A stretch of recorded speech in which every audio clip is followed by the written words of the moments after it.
Shalom.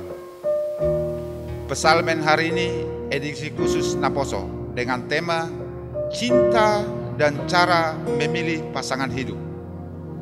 Menurut Kamus Besar Bahasa Indonesia, cinta adalah terpikat, suka, sayang, ingin, berharap.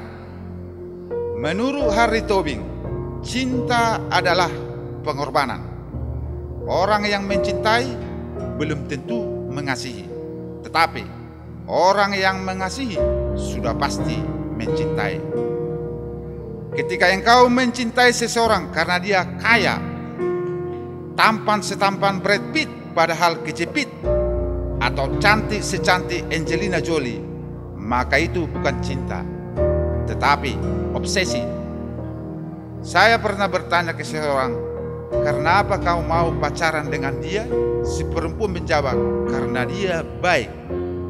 Semua orang pasti baik ketika ada maunya, apalagi laki-laki. Serius ini. Saya pernah juga ditanya seseorang, "Kenapa kamu mencintai istrimu?" Saya nggak bisa menjabarkan kenapa saya mencintai istri saya. Saya tidak bisa menjabarkan dengan kata-kata. Kalau saya bilang saya mencintai istri saya karena dia cantik, terus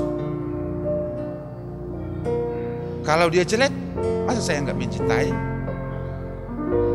Secara khusus untuk perempuan, jangan mudah jatuh cinta atau dating atau berkomitmen dengan seseorang. Karena ketika engkau berpacaran dengan seseorang, maka pintu hati orang yang lain biasanya tertutup. Kau bukan piara bergilir, gonta-ganti pacar. Image-mu pasti jatuh jika itu terjadi.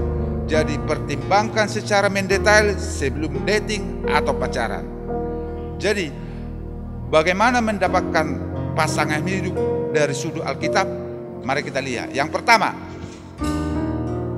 andalkan Tuhan dalam segala aspek hidupmu. Tuhan adalah sumber damai sejahtera. Maka andalkanlah Dia dalam mencari pasangan hidupmu. Sulit mencari istri atau suami yang setia baktinya, sama sulitnya mencari bunga teratai di atas batu karang. Yang kedua, seiman. Seiman artinya hidupnya harus berbuah. Iman tanpa perbuatan yang baik adalah mati. Jangan cuma Kristen KTP. Ingat, setan pun punya iman dan takut dan gentar terhadap Tuhan. Yakobus 2 ayat 20. Jadi jangan cuma seiman, kamu harus melihat perbuatannya untuk sekeliling atau untuk keluarganya. Coba bayangkan jika seseorang dikit-dikit marah, kacau hubungan. Jadi orang yang beriman tentu tidak suka jaim. Agar orang tahu sifat aslimu, tampillah apa adanya, agar ketika berumah tangga orang tidak terkejut dengan sikapmu.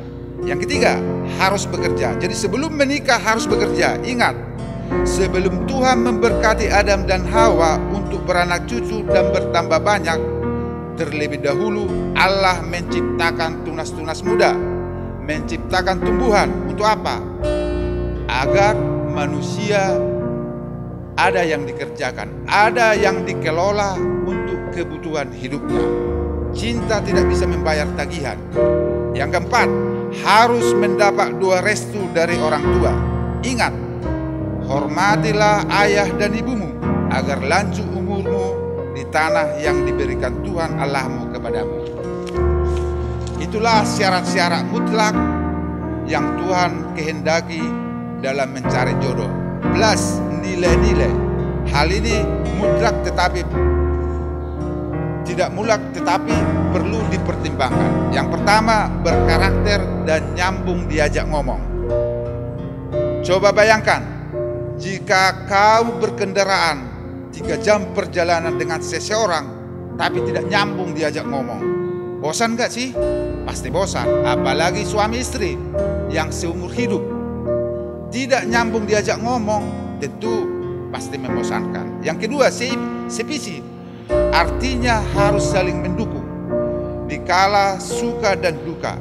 Jangan habis uang, abang ditendang. Yang ketiga, rajin. Ingat, rajin pangkal kaya. Carilah orang yang rajin, seperti si Gilbert, rajin itu orangnya. Keempat, untuk laki-laki, carilah wanita yang hemat. Wanita harus bisa menjadi bendahara yang baik dalam rumah tangga, dan wanita harus pintar bersyukur. Demikian, semoga Tuhan memberkati. Amin.